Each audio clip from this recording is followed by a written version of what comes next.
নমস্কার দর্শক বন্ধুরা, রেস স্পোর্টসের পর্দায় আপনাদের সকলকে স্বাগত জানাই। এই মুহূর্তে আমরা রয়েছি ইস্টবেঙ্গল ক্লাবে। আপনারা সকলেই জানেন যে আজ ক্যালকাটা প্রিমিয়ার ডিভিশন লিগের ইস্টবেঙ্গলের ম্যাচের বিরতির সময় কিন্তু আত্মপ্রকাশ ঘটেছে জিকসন সিংয়ের, যে জিকসন সিংয়ের জন্য অপেক্ষা করেছিল গোটা ইস্টবেঙ্গল সমর্থককুল।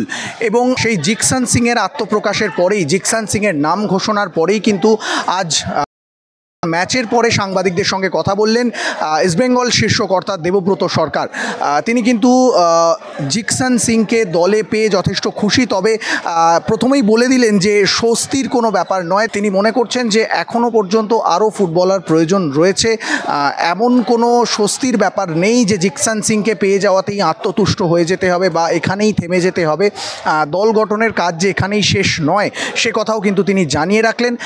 পাশাপাশি কথাও বলছেন যে অবশ্যই এবারে দল গঠন ভালো হচ্ছে এবং সেটা অবশ্যই দর্শকদের ওপর, সংবাদ মাধ্যমের ওপরই তিনি ছেড়ে দিলেন। কিন্তু পাশাপাশি যে কথাগুলো তিনি বলছেন যে ইস্টবেঙ্গল ক্লাব যেভাবে এগোতে চায় এবারে কিন্তু সেইভাবেই এগোচ্ছে, সবটাই একটা পরিকল্পনার মধ্যে দিয়ে রয়েছে এবং সেটা ভবিষ্যতে আরও দেখা যাবে। তবে আনোয়ার আলীর প্রসঙ্গে এখনই তিনি মুখ খুলতে চাইলেন না, সবটাই যে সময়ের অপেক্ষা সেটাও বলে রাখলেন। কি বলছেন দেবব্রত সরকার সমস্ত প্রসঙ্গগুলো নিয়ে, চলুন শুনে নেওয়া যাক তার মুখ থেকেই। সংবাদ মাধ্যমই তো বলে খারাপ হয়েছে আর ভালো হয়েছে, তোরাই বিচার কর, আমাদের জিজ্ঞেস করে কি হবে? না, অনেকদিন পর অ্যাটমসফিয়ার তৈরি করে, সিচুয়েশন। আজকে ম্যাচ ছিল তাই হয়েছে, ম্যাচ না থাকলে তো অন্য কিছু হতো। ম্যাচ ছিল, অ্যাপিল করেছি আমরা, বহু আগে করেছি, বহু মুসা জ্যাকসন করেছে, ওপুকু করেছে, ডাগলাস করেছে, বহু প্লেয়ার করেছে। ভেঙ্কাটেশ এসেছিল, ভেঙ্কাটেশকে করেছিলাম।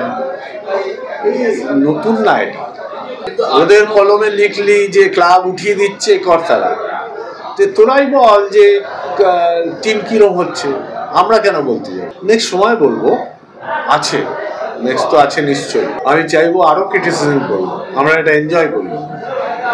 ক্রিটিসিজম ছাড়া কোনো অর্গানাইজার বাঁচে না, যত ক্রিটিসিজম হবে তত ভালো আমাদের জন্য।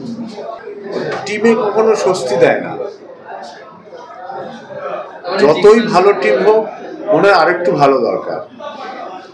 এই স্বস্তি আমাকে জীবনেও দেবে না। আমার এখনো মনে হচ্ছে, আমরা 85-এর টিম করেছিলাম, তাতেও মনে হচ্ছিল আরও দুটো প্লেয়ার হলে ভালো হতো। মুশির আহমেদকে চেষ্টা করেছিলাম, পেলাম না, পরের বছর দিলাম। তো টিমের কোনো ইয়ে নেই, শেষ হয় না টিম।